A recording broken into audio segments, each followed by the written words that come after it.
வணக்கம்பா, எல்லாரும் எப்படி இருக்கீங்க? நல்லா இருக்கீங்களா? இன்னைக்கு வந்து என்ன படம் பார்க்க போறேன்னா டாக்ஸிக் அவெஞ்சர் அப்படின்னு சொல்லிட்டு ரொம்ப அற்புதமான ஒரு படம் தான். இந்த படத்தை வந்து ரொம்ப நாள் முன்னாடி டவுன்லோட் போட்டுட்டேன், ஆனால் இன்னும் பேசாமல் இருந்தேன். ஆனால் இன்னைக்கு தான் பேசலாம்னு சொல்லி டைம் கிடைச்சிருக்கு. இந்த படத்தோட ஒன்லைன் என்னன்னு பார்த்தீங்கன்னா BTH அப்படின்னு சொல்லிட்டு ஒரு கார்பரேட் கம்பெனி தான் டாக்ஸிக்கான ரொம்ப மோசமான கேப்சூல்ஸ் எல்லாம் தயாரித்து மக்களிடையே பரப்பிட்டு இருக்காங்க. இது வந்து நம்மளுக்கு சந்தோஷத்தை கொடுக்கும், ஹாப்பினஸை கொடுக்கும் அப்படின்னு சொல்லிட்டு எல்லாருக்கும் வித்துக்கிட்டு இருக்க. அதை வந்து கண்டுபிடிச்சு அதுலேருந்து இந்த கம்பெனியை மூடணும், இதுலேருந்து மக்களை வெளியே கொண்டு வரணும் அப்படின்னு சொல்லி போராடுற ஒரு கேங்கு தான். அப்படி இந்த சைடு படத்தோட ஹீரோவுக்கு வந்து கேன்சர் வந்திருக்குமா, அது எப்படியா சரி பண்ணணும் அப்படின்னு சொல்லிட்டு எங்கெங்கேயோ தேடி பார்ப்பாரு, ஆனால் எங்கேயுமே உதவி கிடைக்காது. கடைசியாக வந்து ஹீரோவோட ஓனர்கிட்டே போயிட்டு கேட்க, அவரும் வந்து உதவி பண்ணுற மாதிரி சொல்லிட்டு கடைசியில் கழுத்து பிடிச்சி வெளியே தள்ளிடுவார். என்னடா இவரே இப்படி பண்ணிட்டாருன்னு சொல்லிட்டு ஹீரோ ஒரு முடிவு எடுப்பாரு பாருங்க. அப்புறம் இந்த பிரச்சனைக்குள்ளே வந்து மாட்டிக்கிட்டாரு. கடைசியில் என்னதான்டா ஆச்சு அப்படின்றத இந்த படத்தில் பயங்கரமாக சொல்லியிருக்காங்க. அதுக்கு முன்னாடி நம்மளோட சேனலை சப்ஸ்கிரைப் பண்ணிக்கோங்க, இன்ஸ்டாகிராம் பேஜையும் ஃபாலோ பண்ணிக்கோங்க. வாங்க படத்துக்குள்ளே போகலாம். படத்தோட ஸ்டார்டிங் சீன்லேயே வந்து ஏதோ கத்தியை குத்துறாங்க, தலையிலேருந்து பிடுங்குறாங்க, ஆன்னு கத்துறாங்க. இருங்க எல்லாரும் வெயிட் பண்ணுங்க, அதுக்குள்ளே உங்களுக்கு அவசரமா, வெயிட் பண்ணுங்க அப்படின்னு சொல்லிட்டு ஒரு வாய்ஸ் ஓவர் கேட்குது. இதுதான் நம்ம ஹீரோ. ஒரு ப்ரொஃபஸர் வந்து ஒரு இடத்துல இருக்காரு. அவர்கிட்ட ஒரு லேடி வந்து இதை சிப்பு மாதிரி தர, அதை போட்டு பார்க்குறாங்க. போட்ட உடனே இந்த BTH அப்படின்ற கம்பெனி என்னென்னலாம் வேலைத்தனம் பண்ணுறாங்க, என்னென்னலாம் பண்ணிட்டு இருக்காங்க அப்படின்றது ஒவ்வொரு ஸ்லைடாக வந்துகிட்டு இருக்கு. அவ்வளோதான், நம்ம இதை கண்டுபிடிச்சிட்டோம், இந்த கம்பெனி இனிமேல் மூடிடலாம் அப்படின்னு சொல்லி பேசிக்கிட்டே இருக்கும்போது யாரோ கதை தட்டுற மாதிரி சவுண்டு கேட்குது. அவங்க இங்கே வந்துட்டாங்க, இந்த ஹார்ட் டிஸ்கை வச்சுக்கோன்னு சொல்லி அந்த பொண்ணுகிட்ட கொடுத்து அனுப்பிடுவான். அவனை வந்து வெயிட் பண்ணிட்டு இருக்கான். வந்தவனுங்களும் இவனை சுற்றுவானுங்க பாருங்க. அவ்வளோதான், கீழே விழுந்து செத்துடுறான். செத்துட்டான்னு பார்த்தா திரும்ப எந்திரிச்சு நின்று, யாரா நீங்கள் இப்படி பண்ணிட்டீங்களாடா அப்படின்னு சொல்லிட்டு திரும்ப சொல்லுவானுங்க. திரும்ப கீழே விழுந்துட்டு இந்த டைம் பையன் க்ளோஸ்ன்னு பார்த்தா திரும்ப எந்திரிச்சு நின்று, டே எனக்கு சாவே இல்லடான்னு சொல்லுவான் பாருங்க. ஏன்டா இவன் சாவே மாட்டானான்னு சொல்லிட்டு அம்மு மாதிரி இருக்கும், அதை விடுவானுங்க. பறந்து போய் கீழே விழுறான். கீழே விழுந்த உடனே அந்த லேடியும், அச்சோ ப்ரொஃபஸரே போட்டு தள்ளிட்டீங்களே, உங்களை போட்டு தள்ள ஒருத்தன் வருவான்டா அப்படின்னு சொல்லிட்டு அங்கேருந்து போகிறாங்க. அப்போ தான் நம்ம ஹீரோ வந்து பெட்லேருந்து எந்திரிக்கிறாரு. தன்னோட பையனை கூட்டிகிட்டு போயிட்டு இருக்கும்போது அங்கே ஒரு லேடி கிட்ட வந்து ஒருத்தர் பேசிகிட்டு இருக்காரு. இந்த பூனைமுடி ரொம்ப அழகாக இருக்குது, நீங்கள் இந்த கடையை விற்றுருங்கன்னு சொல்கிறேன், ஆனால் கொடுக்கவே மாட்டேங்கிறீங்களே அப்படின்னு சொல்லிட்டு காரில் ஏறி அந்த பூனைமுடி வெளியே தூக்கி போடுறான். அதை பார்த்துட்டு இருந்த நம்ம ஹீரோவும் குடுன்னு ஓடி போய் அந்த பூனையை அப்படியே காப்பாற்றி கூட்டிகிட்டு வந்துடுறாரு. அப்போ நம்ம ஹீரோ தான் ஒரு சாதாரண கிளீனராக ஒரு வேலையை பார்த்துட்டு இருக்காரு. அவருக்கு ஒரு கால் வருது, வேகமாக இங்கே வாங்க அப்படின்னு சொல்லிட்டு அவரும் டாக்டரை பார்க்கலான்னு சொல்லி போகிறாரு. அங்கே போனவுடனே, இதை நான் உங்கள்கிட்ட எப்படி சொல்கிறேன்னு தெரியல, ஆனால் நீங்கள் இன்னும் கொஞ்ச நாள் தான் உயிரோடு இருப்பீங்க அப்படின்னு சொல்ல அவனை சோகத்தில் தவிக்கிறான். அச்சோ எனக்கு ஒரு பையன் இருக்கானே, என்ன பண்ணுறதுன்னு தெரியாமல் அப்படி தவிச்சிட்டு இருக்கும்போது, கவலைப்படாதுப்பா ட்ரீட்மெண்ட் பண்ணால் சரி பண்ணிடலாம் அப்படின்னு சொல்ல, அடாப்பா இதாண்ட நீ முதல்ல சொல்லியிருக்கணும் அப்படின்னு சொல்லிட்டு இவர் வந்து இன்சூரன்ஸ் கம்பெனி கால் பண்ணிட்டாரு. நீங்கள் எங்களோட இன்சூரன்ஸ் பற்றி தெரிஞ்சுக்கணும்னா என் 1 அழுத்தவும் 1, என்னோட இன்சூரன்ஸ் கம்பெனியில் நீங்கள் வாடிக்கையாளராக இருந்தால் என் 2 அழுத்தவும் 2 அப்படின்னு சொல்லி அழுத்திக்கிட்டே இருக்கான். 1/2 மணி நேரத்துக்கு அப்புறம் ஒரு கால் வருது. கால் வந்தோடனே, சார் உங்களோட கவலை எல்லாம் எங்களுக்கு புரியுது, கவலையே படாதீங்க, நீங்கள் வந்து கோல்டன் பிளான் போட்டிருந்தீங்க அப்படின்னா ஈஸியாக கிளைம் பண்ண முடியும், ஆனால் நீங்கள் பிளாட்டினம் தான் போட்டிருக்கீங்க, அதனால் ஃபோனை வைங்கன்னு கட் பண்ணிடுவாங்க. என்னடா பண்ணுறது அப்படின்னு சொல்லி யோசிச்சுக்கிட்டே வீட்டுக்கு போகிறான். போய் பார்த்தா தன்னோட பையன் வந்து ரொம்ப சோகமாக இருக்கான். அதை பார்த்த உடனே ஒரு ட்ரெஸ்ஸை போட்டுட்டு ஆட்டமாக ஆடிக்கிட்டு இருக்க அந்த பையனை கொஞ்சமாக ஸ்மைல் பண்ணுற மாதிரி இருக்குது. அப்புறம் ஹீரோ என்ன யோசிச்சாருன்னு தெரியல, இவர் பாட்டு எந்திரிச்சு நடக்க ஆரம்பிச்சிட்டாரு. அப்புறம் இன்னொரு சீனில் தான் காட்டுறாங்க, அந்த BTH அப்படின்ற ஒரு கம்பெனியோட ஓனர் வந்து இன்னொரு மாஃபியா கேங் தலைவர்கிட்ட உட்காந்து பேசிகிட்டு இருக்காரு. இங்கே பாரு, நான் போட்ட பிக்சரில் தான் நீ வளர்ந்த, அந்த பொண்ணு சீக்கிரமாக கண்டுபிடிக்க வேலையை பாரு, அவன் மட்டும் வெளியே போய் எல்லாத்தையும் சொல்லிட்டா நம்ம 2 பேரும் ஜெயிலுக்கு போக வேண்டியதான் அப்படின்னு சொல்லி மிரட்டிக்கிட்டு இருக்காரு. அவர் உட்காந்துருக்காரு பார்த்தீங்களா ஒல்லியா, இவர் தான் வந்து வில்லனு. இந்த மொட்டை எடுத்திருக்காருல, இவர் யாருன்றது போக போக உங்களுக்கே தெரிய வரும். ஹீரோ நடந்து வந்துட்டு ஒரு மாஸ்க் மாதிரி போட்டிருக்கான். போட்டு இவங்க வந்து, சார் உங்களோட கம்பெனிலாம் வேலை பார்த்துட்டு இருக்கேன், உங்களால் எனக்கு ஒரு உதவி பண்ண முடியுமா, எனக்கு வந்து கேன்சர் இருக்குது, என்னோட பையனை பார்த்துக்கணும்னு சொல்லி இவன் மட்டும் வளர, தம்பி இருப்பா, நீ யாருப்பா சொல்கிற, நீ யார், என் கம்பெனியில் என்ன வேலை செய்கிற அப்படின்னு சொல்லி கேட்க, அவனு வந்து, சார் உங்கள் கம்பெனியில் மாப் போட்டுட்டு இருக்க அப்படின்னு சொல்ல போங்க, அடே வெளியே தள்ளி கதவை சாத்துங்கடா அப்படின்னு சொல்லிட்டு வெளியே தள்ளி கதவை சாத்திடுறாங்க. மாப் போடுறான், அவன் மாப் போடுறான். இவனெல்லாம் ஏன்டா உள்ள ஓட்டிங்கன்னு சொல்லி பேசிகிட்டு இருக்கான். அது வெளியே இருக்க ஹீரோவுக்கு கேட்குது. கேட்டுட்டு இவனு வேகமாக போயிட்டு, ஏண்டா உன்னோட ஃபேக்ட்ரியில் தான் வேலை செய்கிறேன், எனக்கு காசு கூட தரமாட்டே அப்படின்னு சொல்லிட்டு அந்த க்ளீன் பண்ணுறாள் அந்த மாப்பு எடுத்து கெமிக்கலுக்குள்ளே முக்கி அப்படியே அங்கே இருப்பான் ஒரு கேஷியர். அவனை மிரட்டிட்டு மறைச்சி வச்சிருந்த பணத்தெல்லாம் எடுத்து மூட்டைக்குள்ளே போட்டு இவனை கிளம்பிட்டு இருக்கான். அந்த நேரத்தில் தான் காட்டுறாங்க, ஸ்டார்டிங் சீனில் ஒரு லேடி வந்திருப்பாங்கல்ல, அவங்க வந்து இங்கே இருக்க சாம்பிள்லாம் கலெக்ட் பண்ணணும்னு சொல்லிட்டு கெமிக்கலை கலெக்ட் பண்ணிட்டு இருப்பாங்க. அந்த நேரத்தில் ஹீரோவை பார்த்த உடனே அவங்க 2 பேரும் ஓடி போயிட்டு இருக்கும்போது அந்த கெமிக்கலும் கீழே விழுந்துருது. ஹீரோவை பார்த்த உடனே அந்த மாஃபியா கேங்கில் இருந்தாங்க பார்த்தீங்களா, ஸ்டார்டிங் ஸ்டேஜில் வந்து ப்ரொஃபஸரை கொண்டாங்க பண்ணாங்கல்ல அவனுங்க வந்துருவானுங்க. வந்தவனுங்களும் ஏதோ தினுசா ஓடிக்கிட்டு இருக்குன்னு சொல்லிட்டு ஹீரோவை சுட்டுருவாங்க. சுட்டதுக்கப்புறம் அங்கே போய் பார்த்தா இவனை ஏன்டா சுட்டிங்க, இவன் நம்ம கம்பெனியில் வேலை செய்வனாச்சே அப்படின்னு சொல்லிட்டு ஒருத்தர் வந்து பேசிகிட்டு இருக்காரு. இவர் தான் வந்து மாஃபி கேங்கு இப்போதைய தலைவன் மாதிரி. அப்புறம் என்ன பண்ணுறதுன்னு சொல்லி யோசிச்சுக்கிட்டு கெமிக்கலை போட்டால் பையன் கரைஞ்சிருவா அப்படின்னு சொல்லிட்டு தூக்கிட்டு போய் ஹீரோவை போட்டுருவாங்க. அப்புறம் கெமிக்கலுக்குள்ளே போய் ரியாக்ஷன்லாம் நடந்து மனசு ஒரு மாதிரி மாறுறாரு. கொஞ்ச நேரம் கழிச்சு உடச்சிட்டு வந்து வெளியே விழுந்து பார்க்குறாரு. ஹல்க் மாதிரி இருக்காரு. ஆன்னு கத்திக்கிட்டு இருக்காரு. அங்கே ஒரு பறவை ஆன்னு கத்திக்கிட்டு இருக்கு. இந்த நிலைமையில நம்ம பையன் பார்த்தா என்ன நினைப்பான், ஆனாலும் பரவாயில்ல அப்படின்னு சொல்லிட்டு பையனை பார்க்கலான்னு சொல்லி ஏணி மேலே ஏறி போயிட்டு இருப்பாரு சைடு கேட்டு வழியா. அப்போ போயிட்டு இருக்கும்போது அந்த சீனில் தான் காட்டுறாங்க ஒரு லேடி வந்து கான்ட்ராக்டில் வந்து சைன் போட்டுட்டு இருப்பாங்க. படத்தோட ஸ்டார்டிங் சீனில் வந்து இந்த மாதிரி உன்னோட ஷாப் எனக்கு வேணும் எழுதி கொடுங்கன்னு சொல்லி கேட்டிருப்பான்ல, அவனு தான் எழுதி கொடுத்துட்டு இருக்காங்க வேண்டாம் இருப்பா. அவனை அதை வாங்கி வந்துட்டு இருக்கும்போது மேலே காட்டுறாங்க ஹீரோவை மேலே போயிருப்பான். அந்த பையன் வந்து ஆன்னு கத்திட்டு க்ளோஸ் பண்ண அப்படியே ஹீரோ பறந்து வந்து அவனோட பணக்காரர் இருக்கால அவனோட கார் மேலே விழுந்துருவான். இவனும் சைன் போட்டுட்டு இருந்தவன் திடீர்னு வந்து என்னடா என் கார்மலை என்னடா விழுந்துன்னு சொல்லி பார்த்தா இவன் வந்து நிற்கிறாரு. நம்ம ஹீரோ வந்து வரும் என்னடா கருமம் இது அப்படின்னு சொல்லிட்டு அவனுக்கு கன் எடுத்து சுடுவான். சுட்ட உடனே செத்துருவான்னு பார்த்தா ஓட்டை போட்டு உள்ள பச்சை கல்லில் ஊற்றிட்டு இருக்கு. சார் மன்னிச்சிருங்க சார் உங்கள் கார் மேலே தெரியாமல் விழுந்துட்டான்னு சொல்லி கையை தான் பிடிப்பான். கை வந்து கையோட வந்துடும். என் கை போச்சுன்னு சொல்லி கதறிக்கிட்டு இருக்கான். அந்த நேரத்தில் எல்லாரும் வந்து பார்க்குறாங்க. ஹீரோவும் என்ன பண்ணுன்னு தெரியாமல் ஓடிடுவான். அந்த நேரத்தில் தான் அவன் மயங்கி கீழே விழுந்திருக்கான்ல அவனோட பாக்கெட்லேருந்து அந்த கான்ட்ராக்ட் சீட் இருக்கும் பார்த்தீங்களா பேப்பர், அதை அந்த பாட்டி பிடிங்கிட்டு போயிடுறாங்க. எப்படி ஸ்டார்டிங் ஸ்டேஜில் சொன்ன மாதிரியே இதுவும் வந்து கரெக்டாக சிங்க் ஆச்சு பார்த்தீங்களா. அப்புறம் ஹீரோவும் என்ன பண்றதுன்னு தெரியாம காட்டுக்குள்ள ஓடி போயிட அப்படியே தப்பிச்சிருவாரு.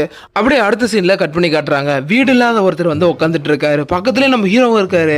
ஆடா பாவி என்னடா பார்க்க தினுசா இருக்கிற, ஆனாலும் கவலைப்படாத வாழ்க்கை வந்து உன்னை நல்ல வழியில கொண்டு போகும் அப்படின்னு சொன்னா அவனை செருப்பை கழட்டி அடிடா. வாழ்க்கை வந்து ஒண்ணுமே பண்ணாது, உன்னை வழிகளை வந்து தீத்தே வைக்காது, நீ தான் போராடணும்னு சொல்லிட்டு கத்துறாரு. 5 நிமிஷத்துக்கு டாபிக்கா விட்டுட்டு இருக்கிறாரு.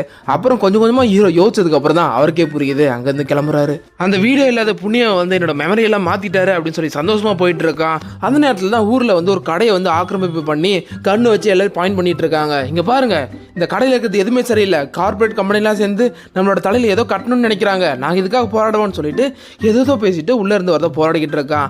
ஆப்போசிட்ல போலீஸ் நின்று தம்பி நீ எதுக்காக போராடுறன்னு தெரியல, ஆனால் என்னமோ பண்றன்னு மட்டும் தெரியுதுன்னு சொல்ல கண் எடுத்து சுட்டுக்கிட்டு இருக்கான். சுட்ட உடனே ஒரு லேடி கண்ணு தெரியாத லேடி வந்து அடா பைத்தியங்களா எதுக்குடா வந்து எங்கடா வந்து போராட்டம் பண்ணிட்டு இருக்கீங்க பைத்தியம் சொல்ல அவனுக்கு வந்து கோவம் வந்துடுது. ஹைஜாக் பண்ணவனுக்கு என்ன பார்த்து நீ பைத்தியம் சொல்லிட்டியா, உன்னை என்ன பண்ண போறேன்னு பாருன்னு சொல்லிட்டு கன் எடுத்துட்டு பக்கத்தில் வரான். அந்த நேரத்தில் தான் நம்ம ஹீரோ என்ட்ரு ஆகுறாரு. என்ட்ரு ஆனவரும் வாயை பிச்சு கையை பிச்சு எல்லாத்தையும் பிடுங்கி போட்டுட்டு இந்த சீன்லாம் ரொம்ப கொடூரமாக இருக்கும், காட்ட விரும்பல. அடுத்து அப்படியே ஒருத்தன் வந்து பிச்சுக்கிட்டு அப்படியே வெளியே போகிறான். வெளியே போனவனை பார்த்த உடனே போலீஸாக சுட்டுவானுங்க. அப்போ தான் காட்டுறாங்க இவர் தான் நம்மளை காப்பாற்றினாங்கன்னு சொல்லிட்டு நம்ம ஹீரோவெல்லாம் தூக்கி வச்சு பாராட்ட ஆரம்பிக்கிறாங்க. அது வந்து டிவியில் நியூஸாக வருது. அந்த நியூஸை தன்னோட பையன் வந்து பார்க்குறான். அப்போதான் இவனுக்கு ரியலைஸ் ஆகுது, அப்போ தானே இது நம்ம தப்பாக நினச்சிட்டோமே அப்படின்னு சொல்லிட்டு இருக்கான். அந்த நேரத்தில் கை பிஞ்சிருக்கும் பார்த்தீங்களா, ஹீரோ மன்னிப்பு கேட்பான்ல, அவன் வந்து பெட்டில் படுத்துட்டு இருக்கான். அவனோட அப்பா தான் அந்த மாஃபியா கேங்கோட தலைவன் மொட்டை அடிச்சிட்டு இருக்கிறவர். அவர் வந்து வில்லனுக்கு கால் பண்ணுறாரு. இங்கே பாரு அவன் வந்து டிவியில் பேட்டிலாம் கொடுக்குறான், அவன் தான் என் பையனை இப்படி பண்ணா, இதுக்கு மேலே உதவி பண்ணல அப்படின்னா உன் கம்பெனியும் சரி உன்னையும் சரி தரமே இல்லாமல் அழிச்சிருவேன் அப்படின்னு சொல்லிட்டு இருக்கான். அந்த நேரத்தில் தான் வில்லனுக்கு தெரிய வருது. டிவியில் பார்க்குறாங்க, டேய் அன்றைக்கி வந்து இந்த ட்ரெஸ்ஸை போட்டுட்டு தானே நம்மகிட்ட பணம் கேட்டான், நம்ம வந்து வெளியே அனுப்பிடுமே, அவன் தானே இவன் அப்படின்னு சொல்லி பார்த்துட்டு இருக்காரு. என்ன பண்ணுவீங்களோ தெரியாது, அவனை ஏதாவது பண்ணி கொண்டு வாங்க அப்படின்னு சொல்லுவாங்க. அந்த நேரத்தில் தான் அவனுக்கு ஒரு பையன் இருக்கான் தெரியுமா அப்படின்னு சொல்லிட்டு அந்த மண்டையில் கொஞ்சமாக முடி வச்சிருப்பார்ல அவர் சொல்கிறாரு. அதுக்கப்புறம் ஸ்டார்டிங்கில் ஒரு லேடி வந்தாங்கல்ல, அவங்க வந்து ஹீரோவோட பையனை பார்த்து இங்கே பாரு உங்கள் அப்பாவை பற்றி தான் பேசணும், அவர் யாருன்னு தெரியுமா அப்படின்னு சொல்லி கேட்க, அவனும் அவரை பற்றி நியூஸில் பார்த்தேன் எப்படி மாறிட்டாரு அப்படின்னு சொல்லி பேசிக்கிட்டு இருக்காங்க. அப்படியே 2 பேரும் வெளியே வர ஹீரோ வந்து அங்கே வராரு. வந்தவங்களும் இவங்களை பார்த்த உடனே சந்தோஷப்படுறாரு. அந்த நேரத்துக்குள்ள அந்த மாஃபியா கேங்க சேர்ந்தவங்க ஹீரோ வந்து சுட்டுருவாங்க. அடப்பா இங்கெல்லாம் வந்துட்டீங்களா அப்படின்னு சொல்லி ஹீரோ ஒரு சைடு ஓடிக்கிட்டு இருக்காரு. இவங்க 2 பேர் ஒரு சைடு ஓட ஹீரோ போய் ஒருத்தனையே தேடி தேடி அடிச்சிடுறாங்க. அப்போ பார்த்தா தான் தெரியுது அந்த லேடி வந்து அந்த பையனை தனியாக கூட்டிகிட்டு போயிருப்பாங்க. அந்த இடத்தையும் கண்டுபிடிச்சிட்டு அவங்க வந்துருவாங்க. வந்த உடனே இந்த லேடியை ஷூட் பண்ணிட்டு அந்த பையனை மட்டும் கடத்திட்டு போயிடுவாங்க. அவனை வந்து ஹீரோ பார்க்குறான். அட என்னாச்சு அப்படின்னு சொல்லி தூக்கிட்டு போகிறான். எங்கே தூக்கிட்டு போகிறாருன்னு பார்த்தீங்கன்னா அந்த வீடு இல்லாமல் ஒருத்தர் இருந்தார்ல அவருக்கு இடத்துல தூக்கிட்டு போகிறாரு. அவர் வந்து அதை பற்ற வைக்கிறாரு, இது உருட்டுறாரு. ஆமாம் நீங்கள் டாக்டர் தானே உங்களுக்கு எல்லாம் தெரியுமா அப்படின்னு சொல்லி கேட்க, அட ஒரு நிமிஷம் நான் எப்போ என்ன டாக்டர்னு சொன்னேன் அப்படின்னு சொல்லுவான் பாருங்க. ஹீரோவோ அட கடவுளை அப்படின்னு சொல்லிட்டு அவரோட பிளட் இருக்கும் பார்த்தீங்களா அதை அந்த பொண்ணு மேலே விடுறாரு. அதுவும் காயத்தில் போட்டு அந்த பொண்ணு கொஞ்சமாக அலற மாதிரி இருக்குது. அப்படியே அந்த சீனை கட் பண்ணுறாங்க. அப்புறம் அந்த பையனை வில்லன்கிட்ட காட்டுறாங்க. அவனும் அந்த ரூமில் போய் அடைச்சி வைக்கிட்டான்னு சொல்ல ஒரு கட்டடம் மாதிரி இருக்குது, அதுக்குள்ளே அடைச்சி வைக்கிறாங்க. அந்த நேரத்தில் ஊரில் வந்து ஒரு கச்சேரி மாதிரி நடக்குது. ஆவுன்னு கத்திட்டு இருக்கானுங்க. யாருன்னு பார்த்தா ஹீரோவை ஷூட் பண்ணாங்கல்ல, தன்னோட பையனை கடத்திட்டு போனாங்கல்ல அவனுங்க தான். அங்கே போயிட்டு எல்லாரும் மாற்றுக்கட்டில் அடித்து சாவடிச்சு முடிக்க அங்கே இருக்கிறவங்களாம் டாக்ஸிக் அவெஞ்சர் நீங்கள் ஏன் இப்படி பண்ணீங்க, அவங்கள ஏன் கொன்னீங்க அப்படின்னு சொல்லி பொதுமக்கள்லாம் கேட்குறாங்க. இவங்க எல்லாருமே மோசமானவனுங்க, எத்தனை பேரை கொலை பண்ணியிருக்காங்க தெரியுமா, அந்த கம்பெனி இருக்கு அதுதான் அதுக்கெலாம் காரணம், அதோட முதலாளி வந்து சரியில்லை அப்படின்னு சொல்லி ஹீரோ வந்து மைக்கில் சொல்கிறாரு.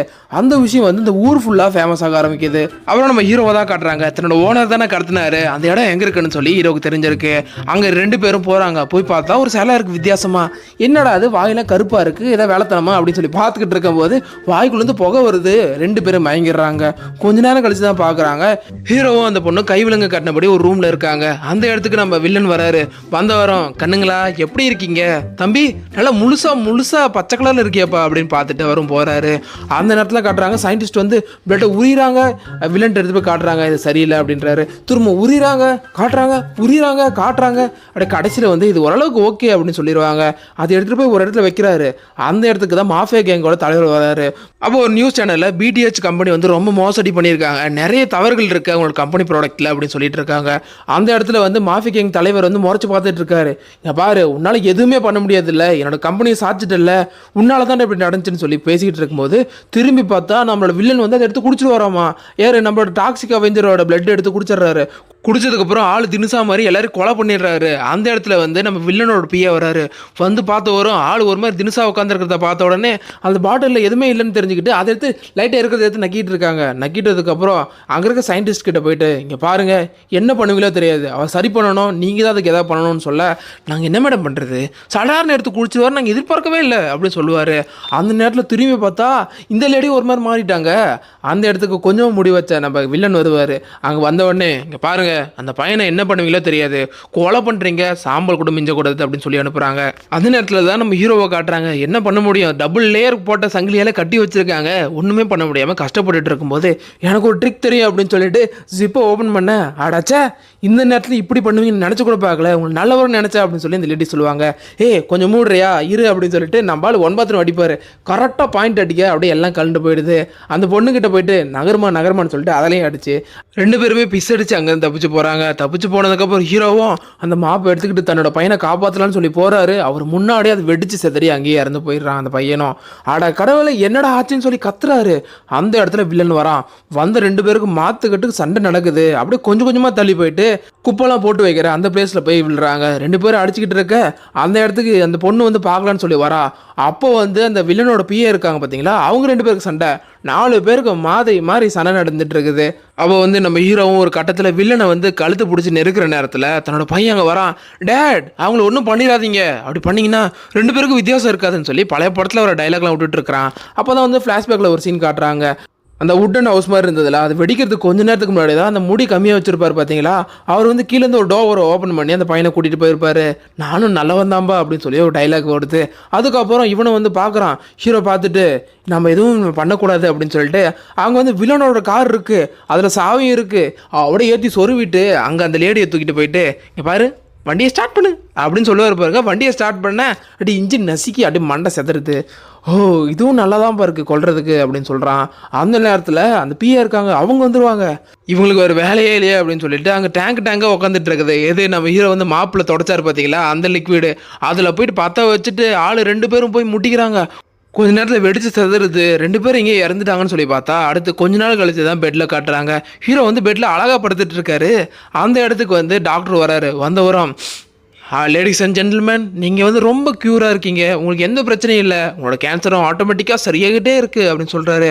அதை கேட்ட உடனே ஹீரோவுக்கு வந்து ரொம்ப சந்தோஷமாக இருக்குது. அதுக்கப்புறம் இந்த கம்பெனி இழுத்து மூடிட்டாங்க அப்படின்னு சொல்லி நியூஸில் வந்துக்கிட்டு இருக்கு. அப்படியே அவங்க பையனை மீட் பண்ணுறாங்க, சந்தோஷமாக இருக்குது. அந்த லேடியும் அங்கேருந்து கிளம்புறாங்க. லாஸ்ட் சீனில் வந்து பார்த்தீங்கன்னா அந்த கோழி மாதிரி இருந்துச்சுல்ல, ஹீரோ வந்து லிக்விடுக்குள்ளே விழும்போது அந்த கோழி வந்து கத்திக்கிட்டு இருக்கும் பார்த்தீங்களா, அந்த பறவை வந்து முட்டை போட்டிருக்கு. முட்டை போட்டு அது கண்ணீர் மல்க பார்த்துட்டு இருக்காரு. அந்த வீடு இல்லாத ஒருத்தர் பார்த்துக்கிட்டே இருந்தவர் திடீர்னு என்ன நினச்சாருன்னு தெரியல, அதை எடுத்துகிட்டு போய் ஆம்லெட் போட்டுருவார். இதோட இந்த படம் முடியுது. இந்த படம் ஓகேவா இல்லை வேறு ஏதாவது படம் போடலாமா அப்படின்னு சொல்லி கொஞ்சம் கமெண்ட் போட்டு விடுங்க.